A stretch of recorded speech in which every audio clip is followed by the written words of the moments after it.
Hey guys, welcome back to another sketching video with Coach K. And today I've got a little uh, helpful hints for starting off your digital sketching. So if you've been working with an app like Sketchbook or Procreate for a while, this may not be the video for you.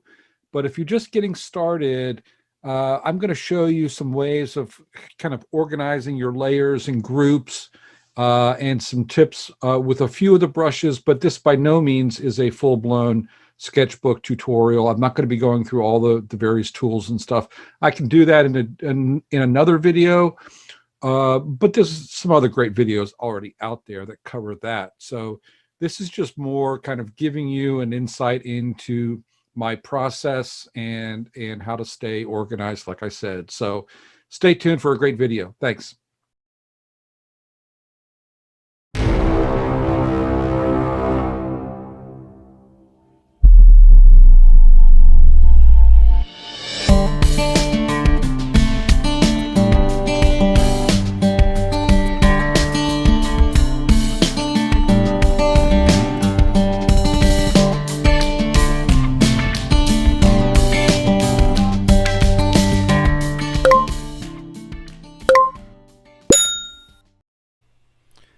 So I was digging through the old Coach K sketch archive, and I came across this. Frankly, I don't even remember what this is from, but it's got to be at least 15 years old. Probably working in 2D CAD, and then I printed it out and used a little bit of marker.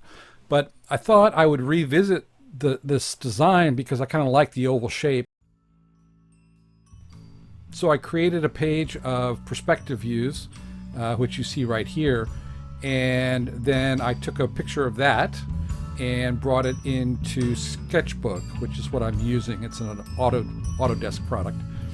And so I dropped the opacity level down, so now I can start sketching on top of that. And so I build this up.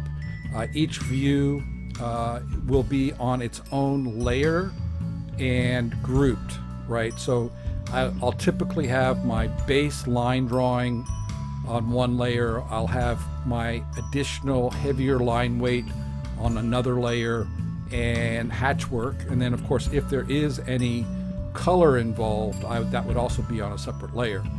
And I typically will put my normal line layer above all the others so that it's the most dominant on there, and it's literally on top of any kind of color or shading that's occurring there. So think in terms of Photoshop and how you layer or how you structure your layers there, one on top of each other. So right here, you can see I've grouped all of my layers so that I can move them together. And that's really important because if you try, like here, if you just select a single layer, even if it's grouped, but if you just select a layer, it's going to move separately. If you select, however, the group, it will move all the layers underneath it together. And that's really great later on. You can kind of see right here in this example, the bottom view, I was actually on my original sketch was a little bit lower, but once I drew it in, I decided I wanted to raise it up, and so I could select the entire group and raise it up just a little bit there.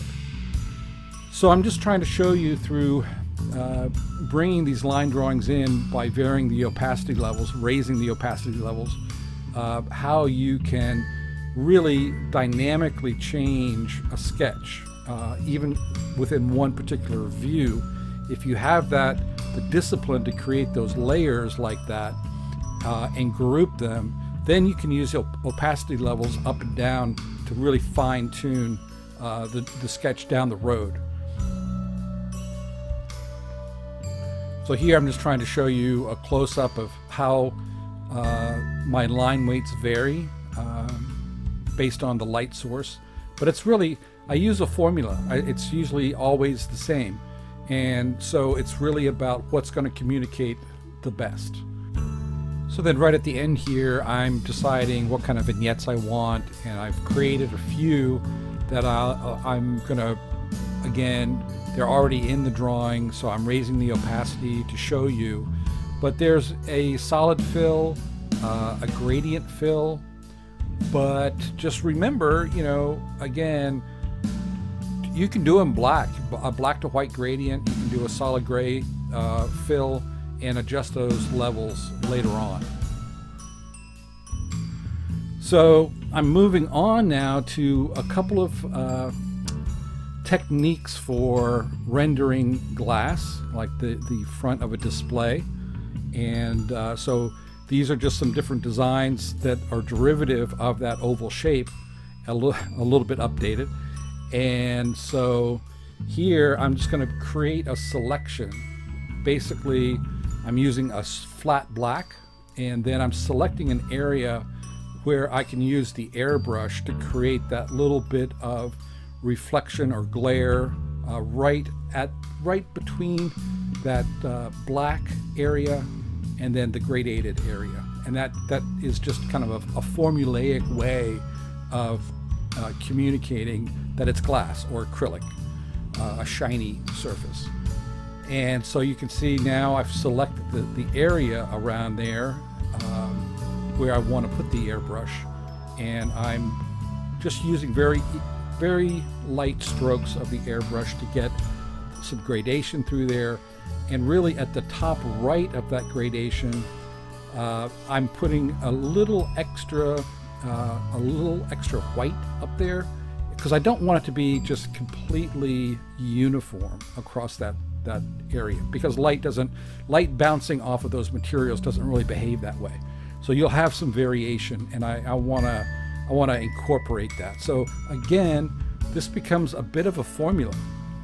So you have to really think about that glass surface or the acrylic surface and how it behaves relative to the surfaces that it mates up against.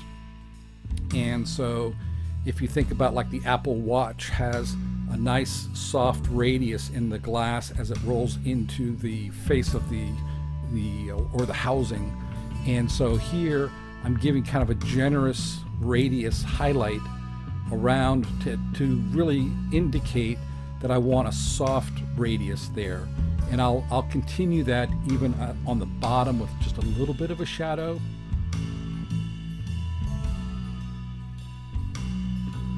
Right through that area. But you really get the sense that is a really soft radius. Now, you can also go in with a much harsher or less feathered effect between those two parts, and that would really indicate maybe a very abrupt termination of that material.